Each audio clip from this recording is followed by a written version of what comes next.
भक्ति साधन ये जीव को समस्त भवबंधन और भौतिक बंधनों से मुक्त करता है। और भक्ति साधन का प्रारंभ नाम संकीर्तन से होता है। विवशता में लिया हुआ नाम भी भगवान को उतना ही आकर्षित करता है जितना शुद्ध भाव से लिया हुआ नाम। और इसलिए भगवान जीव के ऊपर कृपा करके उसे वैष्णव का संग प्राप्त कराते हैं जब वो उनके नामों का उच्चारण करता है। व्यासदेव जी महाराज समस्त वाङ्मय की रचना करके भी असंतुष्ट थे।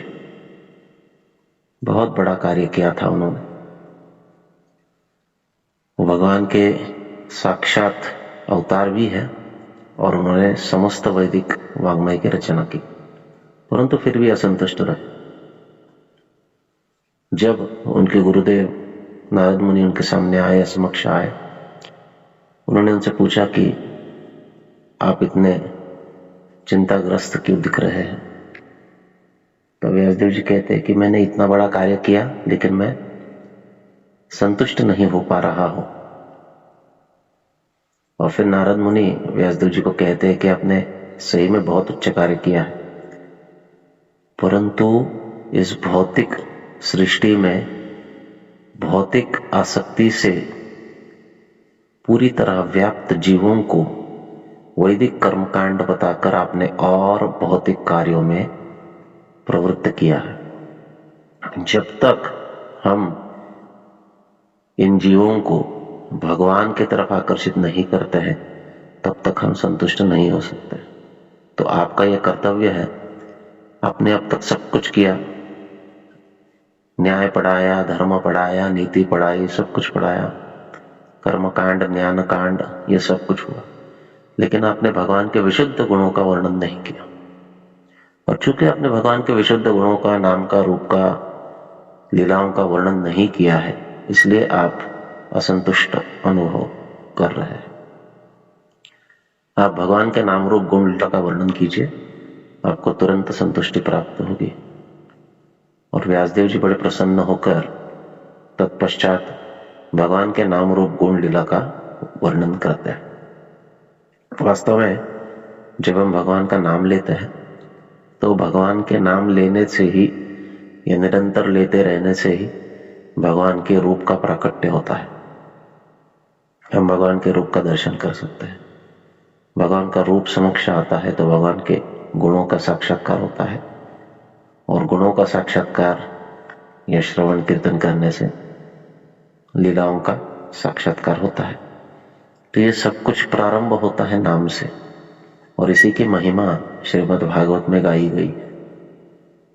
भगवान नाम, भगवान रूप, भगवान गुण और भगवान लीला, इसी की महिमा श्रीमद् भागवत में है।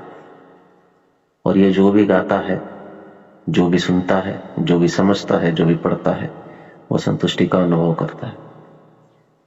ये भोगों से हमें दूर लेके जाता है, बलपूर्वक नहीं। अभी तो भोग इच्छा नष्ट करके हमें भोगों से परावृत्त करता है।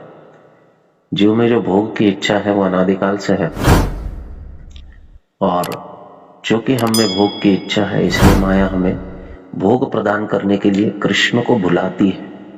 क्योंकि अगर व्यक्ति कृष्ण को याद रखेगा तो वो भोग नहीं कर पाएगा, ये उतना ही बड़ा सत्य है।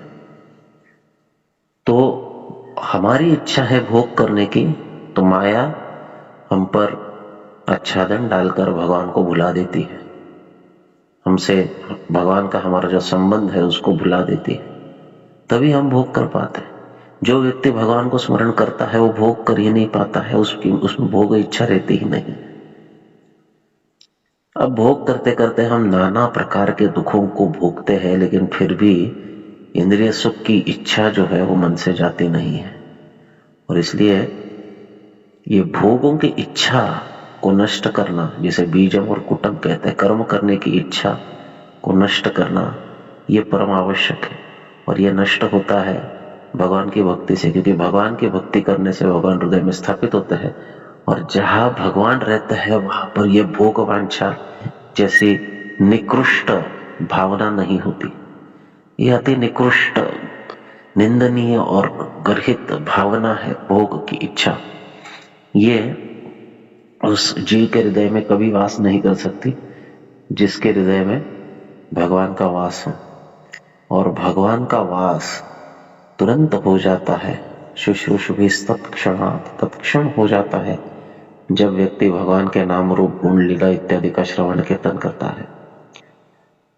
तो इसलिए भगवान के नामों का श्रवण और कीर्तन, जप, संकीर्तन इत्यादि जो है ये बहुत आवश्यक क्रिया है, भक्तिमय क्रिया है, जिससे कि भगवान हमारे हृदय में स्थापित होते हैं। और भगवान हृदय में स्थापित होने से भोग की इच्छा नष्ट होती है। भोग की इच्छा नष्ट होने से हमारे दुखों का अंत हो जाता है। यही प्रक्रिया है, यही साधन है। इससे परे और इससे तरह न तो परतर उपाय सर्व वेदेश दृश्यते, इससे अच्छा और इसके जैसा और कोई उपाय नहीं है, यह साक्षात ब्रह्मा जी कहते हैं। और सभी संत जो है, सभी भक्त जो है इसी बात को अधोरेखित करते हैं। तो भगवान का भजन करते हुए आनंद से इस भौतिक जगत में वास करते हुए प्रचार भी करना चाहिए, और प्रचार करते करते अपना स्वयं का उद्धार भी हो जाएगा, ये निश्चित है। भक्ति सिद्धांत सरस्वती ठाकुर कहते हैं, भगवान की सेवा करने के लिए जीव इस सृष्टि में नहीं आया है, वो तो अपने उनके धाम में बहुत बढ़िया रूप से हुई है, भगवान की सेवा हो रही है। जीव इस सृष्टि में केवल इतर बद्ध जीवों को भगवान के नाम रूप गुण लीला इत्यादि का उपदेश देकर उद्धार करने के लिए आए, और यही हमारा सर्वप्रथम कार्य होना चाहिए। हरे कृष्ण कृष्ण कृष्ण हरे हरे, हरे राम राम राम हरे हरे। हरे नाम प्रभु की जय।